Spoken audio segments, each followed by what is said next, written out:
எல்லோருக்கும் வணக்கம் நண்பர்களே. மேஷராசிக்காரர்களை பற்றி இப்போ நம்ம பார்க்க போகிறோம். நிறைய பேர் நிறைய வீடியோக்களில் சார் மேஷராசிக்கு நல்லது நடக்குது, நல்லது இதாகுது, அது இது நிறைய பேர் சொல்லிட்டு தான் இருக்காங்க. இருந்தாலும் மேஷராசிக்காரர்களுடைய கணிப்புப்படி சார் எல்லோரும் சொல்கிறாங்க, ஆனால் ஒன்றும் நல்லது நடக்கிற மாதிரி தெரியலையே. இன்றைக்கி நிலைமையிலையும் கடன் பிரச்சனைகள் அப்படியே தான் இருக்குது. சின்ன சின்ன சொத்து விவரங்கள், சொத்து ரீதியான பிரச்சனைகள் வந்து இந்த ஒரு மாத காலமாகவும் கொஞ்சம் நடந்துட்டு தான் இருக்குது. அண்ணன் தம்பி தகராறு, பக்கத்து நிலத்துக்கார தகராறு, காடு தகராறு, இந்த மாதிரி விஷயங்கள் நடந்துட்டு தான் இருக்குது. ஏதோ ஒன்று இத்தனை நாள் சேர்த்தி வச்சது சின்ன சின்ன விஷயங்கள்னால பிரச்சனை, அந்த மாதிரி பிரச்சனைகள்லாம் இருந்துட்டு தானே சார் இருக்குது. ஆனால் நல்லா இருக்குது அப்படிங்கிறாங்க. அது எப்படி சார் அப்படின்னு கேட்குறவங்கலாம் இந்த வீடியோ ஒரு அருமையான ஒரு மருந்தாக இருக்க போகுது அப்படின்னே சொல்லலாம். நீங்கள் செஞ்சுட்டு இருக்கிற விஷயங்கள், நீங்கள் செய்ய போகிற விஷயங்கள் எல்லாத்த பற்றியுமே இந்த வீடியோவில் பார்க்க போகிறோம். ஸோ தெளிவாக ஸ்கிப் பண்ணாமல் பாருங்கள். இது ஒன்றும் வளவலா கொலக்கலான்னு எல்லா இடத்துலையும் சொல்கிற மாதிரிலாம் கிடையாது. இப்போ நடந்துட்டு இருக்கிற விஷயத்தை வச்சு கணிச்ச ஒரு விஷயம். அதே மாதிரி மேஷராசி அப்படின்னா 100% பேருக்கு இது நடக்குதா, அப்போல்லாம் ஒன்றும் இல்லையே சார் அப்படிங்கிறவங்களாம் தனிப்பட்ட ஜாதகம்னு ஒன்று இருக்குதுங்க. இப்போ நம்ம சொல்கிறது பொது பலன் தான். ஸோ நீங்கள் வந்து தனிப்பட்ட ஜாதகம் பார்த்தா தான் வந்து அதில் ஃபுல்லாக கால்குலேட் முடியும். ஒரு விஐபி ஜோதிடனுடைய நம்பர் வந்து நான் கீழே கொடுத்துருக்குறேன்.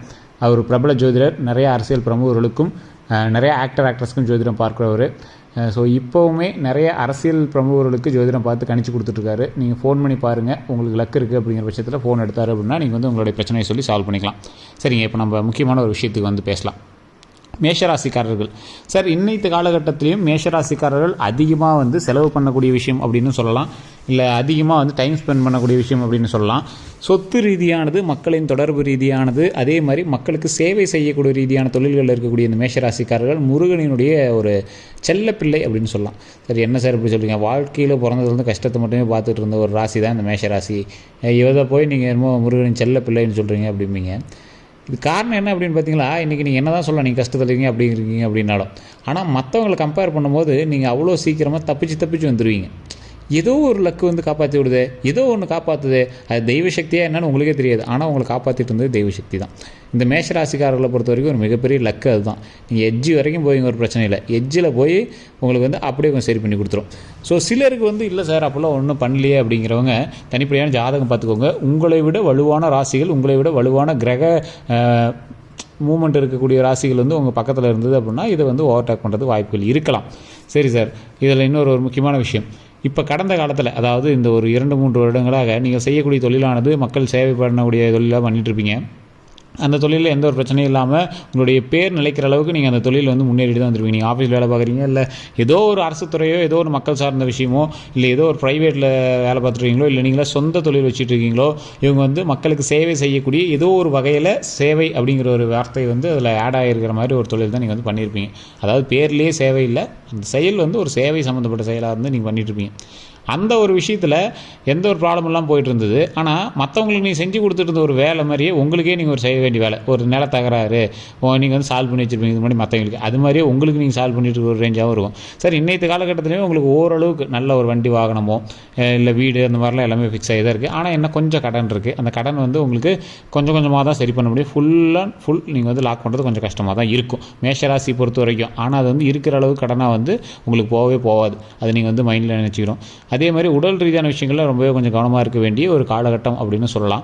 திருமணம் ஆகாதவங்களுக்கு இது ஒரு அருமையான ஒரு காலகட்டம். திருமணம் ஆகாதவங்களுக்கு திருமணம் நடக்கக்கூடிய ஒரு அருமையான காலகட்டம். குழந்தை இல்லாதவங்களுக்கு குழந்தை பேர் கிடைக்கக்கூடிய ஒரு அருமையான காலகட்டம். ஸோ வெளி ஃபுட்டெல்லாம் அவாய்ட் பண்ணுங்கள். குழந்தைக்கு நீங்கள் தயாராகிறீங்க அப்படின்னா அதற்கு தகுந்த மாதிரி உடலை நீங்கள் வந்து சரி பண்ணிக்கோங்க. ஃபாஸ்ட் ஃபுட்டு இந்த மாதிரி விஷயங்கள்லாம் நீங்கள் அவாய்ட் பண்ணிட்டு உடல் ரீதியான விஷயங்களில் ரொம்பவே கவனம் செலுத்துனீங்க அப்படின்னா மிகப்பெரிய ஒரு வாய்ப்பு இருக்குது. ஸோ இந்த வாய்ப்பை நீங்கள் விட வேண்டாம். அதே மாதிரி திருமணத்துக்கு ஸ்டெப் எடுக்காமல் இருக்குது சார், ஜாதகத்தில் அது இருக்குன்னு சொல்கிறாங்க. ஸ்டெப் எடுக்காமல் இருக்குன்னா ஸ்டெப் இப்போலேருந்து எடுத்துருங்க. இது வந்து ஒரு எப்படி சொல்கிறது, இது ஒரு வீடு கட்டுறதுக்கு கால் போடுற மாதிரி. நீங்கள் இன்னும் ஒரு வருஷம் கழிச்சு தான் சார் கல்யாணம் பண்ணுற ஐடியா அப்படின்னு இருந்தாலும் ஸ்டெப் எடுக்கிறது இப்போ நீங்கள் எடுத்துட்டீங்க அப்படின்னா உங்களுக்கு வந்து ஒரு வாய்ப்புக்கு கிடைக்கிறது லக்கு அப்படின்னு சொல்லலாம். சார் ரொம்ப வருஷமாக இப்படி தான் சார் சொல்கிறாங்க. ஒரு 5-6 வருஷமாக பொண்ணு தேடுறேன் சார், பொண்ணு கிடைக்கல. 10 வருஷமாக பொண்ணு தேடுறேன் சார், பொண்ணு கிடைக்கல. இவங்களெலாம் இந்த இடம் வந்து ஒரு மேடு. இந்த மேடு வந்து டக்குன்னு ஏறினீங்கன்னா பிடிச்சிக்கலாம். இது ஒரு 3-4 மாத காலங்கள் ஒரு மேடு. இந்த மேடில் வந்து பார்த்தீங்கன்னா ஈஸியாக உங்களுக்கு கிடச்சிரும். டக்குன்னு அந்தாண்ட கொஞ்சம் இறங்கி ஏறக்கூடிய தருணமாகவும் இன்னும் ஒரு சில காலகட்டங்கள் இருக்குது. அதனால் இந்த வாய்ப்பை விட்டுறாதீங்க. மறுபடியும் அந்தாண்டு 1 வருஷமோ 2 வருஷமோ உங்களோட தனிப்பட்ட ஜாதகம் பார்த்து தான் வந்து மீதி எல்லாத்தையுமே ரெடி பண்ண முடியும். ஸோ அதனால் குழந்தை பேர் இல்லாதவங்களும் உடல் ரீதியான விஷயங்களை கொஞ்சம் கவனம் செலுத்திட்டு அதுக்காக கொஞ்சம் பாருங்கள். ஏதாவது டாக்டர் பார்க்கணும் அப்படின்னாலும் கொஞ்சம் முன்னாடியே பாருங்கள். அதே மாதிரி உடல் ரீதியான விஷயங்களில் ஏதாவது சின்ன சின்ன மாற்றங்கள் இருந்தாலும் உடனே டாக்டரை பார்த்துருங்க. ஒரு முழுமையாக ஒரு ஃபுல் செக்கப் பண்ணுறது, ஏதாவது ரத்த சம்மந்தப்பட்ட விஷயங்களை ப்ரெஷர் செக் பண்ணிக்கிறது, நரம்பு சம்மந்தப்பட்ட விஷயங்கள் ஏதாவது ஒரு சின்ன சின்ன ஃபால்ட் இருந்துச்சுன்னா அதை சரி பண்ணிக்கிறது, அந்த மாதிரி விஷயங்கள் இருந்தால் சரி பண்ணிக்கோங்க. அதே மாதிரி சொத்து தகராறுகள் இந்த காலகட்டங்களில் உங்களுக்கு கண்டிப்பாக இருக்க தான் செய்யும். அது ஒன்றுமே பண்ண முடியாது. அது காரணம் உங்களுக்கு கிரக நிலையில் இடமாற்றத்திற்கான இது உங்களுக்கு தள்ளுறதுக்கு பார்க்கும். ஸோ அதே மாதிரி உங்களோட கையில் இருக்கிற நிலம் வேறையும் ஆக்குபை பண்ணுறதுக்கு பார்ப்பாங்க. பட் ஃபைனலாக நீங்கள் அதை சால்வ் பண்ணி நீங்கள் கரையம் பண்ணி அதை ரிஜிஸ்ட்ரேஷன்லாம் எல்லாமே சரி பண்ணிக்குவீங்க. இந்நேரம் நீங்கள் பண்ணியிருப்பீங்க. அந்த மாதிரி இருக்கிறவங்க வண்டி வாகனத்தில் ரொம்பவே கவனம் தேவை. வண்டி வாகனம் வச்சுட்டு இருக்கிறவங்க ரொம்ப ரொம்ப கவனமாக இருங்க. சார் நான் டிரைவர் போட்டு வண்டி ஓட்டுறேன் அப்படின்னாலும் நீங்கள் அதில் இருக்கிற இடத்துலையும் கொஞ்சம் கவனமாக இருங்க. மற்றவங்களை நம்பி நீங்கள் கையெழுத்து போடுறது, கொஞ்சம் நிலம் விட்ருங்க சார், அவங்க இப்போதைக்கு ஷெட்டு போடுறேங்கிறாங்க, ஒரு கார் ஷெட்டு இப்போதைக்கு சும்மா அட்டை மட்டும் போட்டுக்கிறேங்கிறாங்க, ஒரு ஆட்டு பண்ண மாதிரி ஏதாவது இப்போதைக்கு போட்டுக்கிறேங்கிறாங்க. எந்த ஒரு இதுவும் இப்போ கொஞ்சம் பார்த்து பண்ணுறது கொஞ்சம் பரவாயில்லையாக இருக்கும். மற்றபடி ஒரு ப்ராப்ளமும் கிடையாது. நீங்கள் ஏற்கனவே இந்த மாதிரி ஒரு நிலத்துக்கு நீங்கள் விட்ட பிரச்சனைக்கு தான் இப்போ நீங்கள் எல்லாம் சால்வ் பண்ணிட்டுருப்பீங்க. ஸோ அதே மாதிரி உங்களோட குடும்ப ரீதியான விஷயங்களில் கையெழுத்து போடுற விஷயம், பத்திரம் சம்மந்தப்பட்ட விஷயம், செட்டில்மெண்ட் கொடுக்க வேண்டிய விஷயம், இந்த மாதிரி விஷயங்கள், எங்கேயாவது பணம் கொடுக்க வேண்டிய விஷயம், குடும்ப ரீதியான விஷயங்கள்னு கூட சொல்ல முடியாது, வெளியே எங்கேயாவது பண ரீதியான விஷயங்கள், நீங்கள் கொடுக்கல் வாங்கல் இருக்கக்கூடியதெல்லாம் கணக்கு வச்சுக்கிட்டு நீங்கள் பண்ணுற மாதிரி இருக்கிறது உங்களுக்கு ரொம்பவே பெட்டர். ஏன்னா நீங்கள் ஏற்கனவே அந்த மாதிரி தொழிலில் தான் இருப்பீங்க. அப்படி இருக்கிறவங்களுக்கு இது ஒன்றும் பெரிய ப்ராப்ளமாக தெரியாது. நம்பிக்கையின் பட்சத்தில் நீங்கள் கொடுத்துருப்பீங்க. அதுவே உங்களுக்கு இதாக பண்ணுற அளவுக்கு நீங்கள் விட்டுறக்கூடாது. அதே மாதிரி நீங்கள் செய்யக்கூடிய தொழிலானது கொஞ்சம் ஓரளவுக்கு மேன்மை தரக்கூடிய ஒரு நேரமாக இது அமையுது. இப்போ நீங்கள் ஏற்கனவே ஒரு செகண்ட் பிரான்ச், நீங்கள் செய்யக்கூடிய தொழிலே ஒரு செகண்ட் பிரான்ச் போடலாம்னு நினச்சிருப்பீங்க, இல்லை ஒரு புது மிஷின் போடலாம்னு நினச்சிருப்பீங்க, நான் ஒரு புது இடத்த பிடிக்கலாம்னு நினச்சிருப்பீங்க, இல்லை ஏதோ ஒன்று நீங்கள் ஸ்டார்ட் பண்ணலாம்னு நினச்சிட்ருப்பீங்க. அது கொஞ்சம் தள்ளி போயிட்டே இருக்கு. என்ன சார் நானும் அதை ட்ரை பண்ணணும்னு நினச்சேன், ஆனால் தள்ளி போயிட்டே என்ன பண்ணணும்னு தெரில. இது ஒரு நல்ல வாய்ப்பு சார். உங்களுக்கு கொஞ்ச நாளில் உங்களுக்கு எல்லாமே அமைய போகுது. இப்போயுமே பாருங்கள், ஒரு வீடு ஆல்ட்ரெலாம் நீங்கள் கண்டிப்பாக பண்ணிட்டுருப்பீங்க. இந்த சமயத்தில் கண்டிப்பாக ஒரு வீடு ஆல்ட்ரு பண்ணியிருப்பீங்க, இல்லை வீடு கட்டாமல் கட்டிகிட்டு இருப்பீங்க, இல்லை ஒரு வீடு புதுசாக மாறி இருப்பீங்க, இல்லை இடமாற்றம் ஏதாவது ஒன்று பண்ணியிருப்பீங்க. ஏதாவது ஒரு சின்ன விஷயம் வீடு சம்மந்தப்பட்ட விஷயத்தில், இல்லை தங்கி இருக்கிற சம்மந்தப்பட்ட விஷயத்தில், இல்லை லேண்டு சம்மந்தப்பட்ட விஷயத்தில் ஏதாவது ஒரு சின்ன ஒரு செங்கலாவது எடுத்து வச்சுருப்பீங்க. ஸோ அந்த மாதிரி இருக்கக்கூடிய ஒரு தருணத்தில் உங்களுக்கு இனிமேல் மாற்றங்கள், சின்ன மாற்றங்கள் வரப்போகுது. அது 90% சிலது நல்லதாக தான் போகுது. ஒரு 10% அது தனிப்பட்ட ஜாதகத்தை பார்த்து தான் சொல்ல முடியும். ஏன்னா மேஷராசிகர்கள் எல்லாருக்குமே ஒரு சொல்லும் போது அது நல்லதாக போய் விடுவதும் இதாக போய் விடுவதும் உங்களுடைய தனிப்பட்ட ஜாதகத்தை பொறுத்தா இருக்குது. ஸோ மற்றபடி உங்களுக்கு பெரிய லாஸ்லாம் எதுவும் கிடையாது. நீங்கள் எல்லாமே சேஃபாக தான் வச்சுருப்பீங்க ஏற்கனவே. அதே மாதிரி பார்த்திங்கன்னா கல்வி சம்மந்தப்பட்ட விஷயத்துலேயும் உங்களுக்கு எந்த ஒரு ப்ராப்ளம் கிடையாது. அது கரெக்டாக தான் இருக்குது. உடல் ரீதியான சம்மந்தப்பட்ட விஷயங்கள் நீங்கள் கொஞ்சம் பார்த்துருக்கணும். சொத்து ரீதியான சம்மந்தப்பட்ட விஷயங்கள், லேண்ட் ரீதியான சம்மந்தப்பட்ட விஷயங்கள், அசையா சொத்துக்களை கொஞ்சம் கவனமாக இருக்கிறது பெட்டர். அதான் முன்னாடி சொல்லிட்டேன், பத்திரம் சம்மந்தப்பட்டது, செட்டில்மெண்ட் சம்மந்தப்பட்டது, இந்த மாதிரி விஷயங்கள் கொஞ்சம் பார்த்துருக்கிறது பெட்டர். புதுசாக வாகனம் வாங்கணும் அப்படின்னு நினைக்கிறவங்க கொஞ்சம் பார்த்து வாங்குங்க. ஏன்னா இப்போ எல்லாமே கொஞ்சம் அமையக்கூடிய நேரமாக தான் உங்களுக்கு இருக்குது. நல்லதாக தான் அமைய போகுது. இருந்தாலும் தனிப்படையான ஜாதகம் பார்த்துட்டு நீங்கள் வாங்குறது ரொம்பவே பெட்டர். அதே மாதிரி முடிஞ்சால் முருகர் கோயிலுக்கு ஏதாவது ஒரு வாரத்தில் ஒரு நாளாவது நீங்கள் கண்டிப்பாக போயிட்டு வாங்க. அது ரொம்பவே நல்லது. நீங்கள் ஆஃபீஸ் நடத்திட்டுருக்கீங்க, இல்லை ஏதாவது தொழில் நிறுவனம் நடத்திட்டுருக்கீங்க அப்படின்னா அதில் சின்ன சின்ன தகராறுகள் வரத்துக்கான வாய்ப்புகள் உண்டு. அது ஒரு மனஸ்தாபம் மாதிரியும், அது பெருசாகுதோ இல்லையோ, ஆனால் அது இன்றைக்கே நீங்கள் அதை கொஞ்சம் சரி பண்ணிட்டீங்க அப்படின்னா வருங்காலத்தில் பிரச்சனை வராமல் இருக்கிறது வாய்ப்புகள் இருக்குது.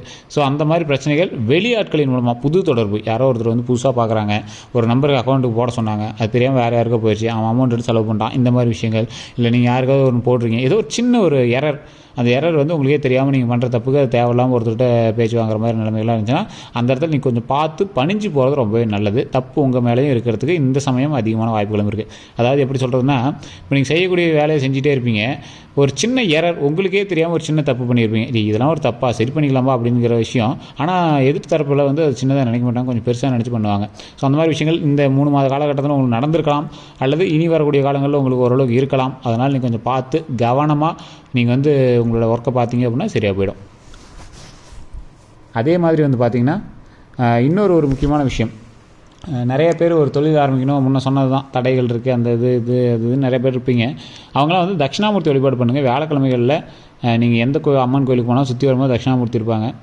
தட்சிணாமூர்த்திகிட்ட இந்த மாதிரி ஒரு விஷயம் பண்ண போகிறோம், அதுக்கு தடைகளாக இருக்குது, அதை கொஞ்சம் சரி பண்ணுங்கள் அப்படின்னு வணங்கிட்டு நெய் தீபம் ஏற்றி வழிபட்டுட்டு வந்தீங்க அப்படின்னா ரொம்ப ரொம்ப நல்லது.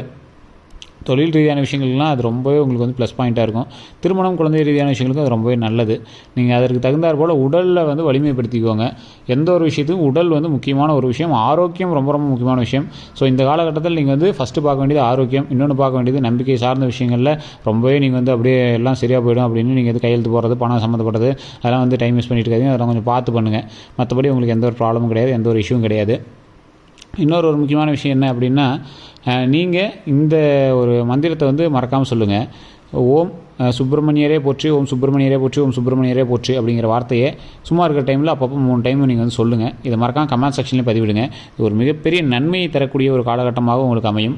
ஸோ இது நீங்கள் சொல்லி பாருங்கள். என்ன சார் முருகருடைய பேர் தானே இதில் என்ன இருக்குது அப்படின்னு நினைக்கிறீங்கன்னா அதோட அவுட்புட் உங்களுக்கு அப்புறமே தெரியும். ஓம் சுப்பிரமணியரே போற்றி, ஓம் சுப்பிரமணியரே போற்றி, ஓம் சுப்பிரமணியரே போற்றி அப்படின்னு சொல்லி பாருங்கள். ஒரு மிகப்பெரிய நன்மையை தரும். ஸோ நம்ம சேனலில் பார்த்துருக்கீங்க அப்படின்னா ஃபாலோ பண்ணிட்டு பாருங்கள். நீங்கள் ஃபேஸ்புக்கில் பார்க்குறீங்கன்னா ஃபாலோ பண்ணிக்கோங்க, யூடியூப் பார்க்குறீங்கன்னா சப்ஸ்கிரைப் பண்ணிட்டு ஆல் அப்படிங்கிறத கிளிக் பண்ணிக்கோங்க. பக்கத்தில் பெல் பட்டன் ப்ரெஸ் பண்ணி ஆல் அப்படின்னு கிளிக் பண்ணிக்கோங்க.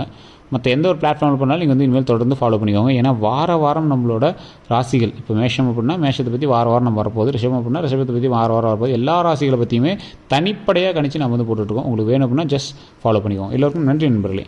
உங்களோட கருத்துக்கள் எதுவாக இருந்தாலும் கமெண்ட் செக்ஷனில் பதிவிடுங்க. நன்றி.